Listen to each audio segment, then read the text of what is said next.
এইখানে একটা আমাদের যে মিঠে আলু বলে, সো সেই মিঠে আলু রয়েছে। তো আমি এখন এই মিঠে আলুটা তুলবো এবং দেখবো যে মিঠে আলুটা কত বড় হয়েছে। এই দেখেন অলরেডি আলুর কিন্তু মুখটা দেখা যাচ্ছে।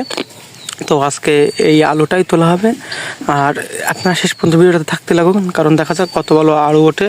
আর কারণ এই মাটির তলের এই আলুগুলো কিন্তু অনেক অনেক বড় হয়। তো এইখানে একটা আছে আর ওইখানে একটা আছে, তো দেখবো দুইটা মিলে কত বড় হয়। ঠিক আছে, দেখেন মাত্র অল্প একটু খুঁজেছি আলুটা, কিন্তু এই যে পুরো আলুটা দেখেন আমার ভুলের জন্য আলুর একটা অংশ আমি কেটে ফেলেছি ছোট্ট করে। তো এখনও কিন্তু খোঁড়া বাকি আছে, জাস্ট অল্প একটু খুঁজেছি। আলুটা কিন্তু এখান থেকে এই পর্যন্ত পুরোটাই একদম আলু রয়েছে। তো এখন বাকিটা খুঁজবো, দেখা যাক কত বড় পাওয়া যায়। দেখেন আলুটা কিন্তু প্রায় পুরোটা খুঁজেছি, কিন্তু আসলে যতটা বড় ভেবেছিলাম অতটা বড় হয়নি। তারপরেও যা হয়েছে কিন্তু একেবারে মানে খাওয়ার মতো হয়েছে আর কি। তো এটা ছিল প্রথমটা আলুটা। আর ওই দেখেন ওইখানে আর একটা আলু দেখা যাচ্ছে, এখন ওইটা তুলবো, দেখা যাক ওইটা আশা করি এর থেকে বড় হবে। তো এই আলুটারও কিন্তু অল্প একটু খুঁজে আমি ওর বডিটা বের করে ফেলেছি। দেখেন আবারও কিন্তু সাপলের আঘাতে এটা কিন্তু কেটে গেছে।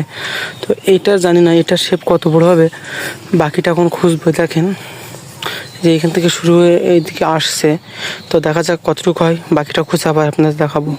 তো যা ভেবেছিলাম আসলে সেটা হয়নি, এই আলুটা আগেরটার থেকে ছোট হয়েছে। ও দেখেন এটা আগেরটার থেকে ছোট, কিন্তু আমি তো অলরেডি শাবল দিয়ে এটাকে ক্ষত বিক্ষত করে দিয়েছি।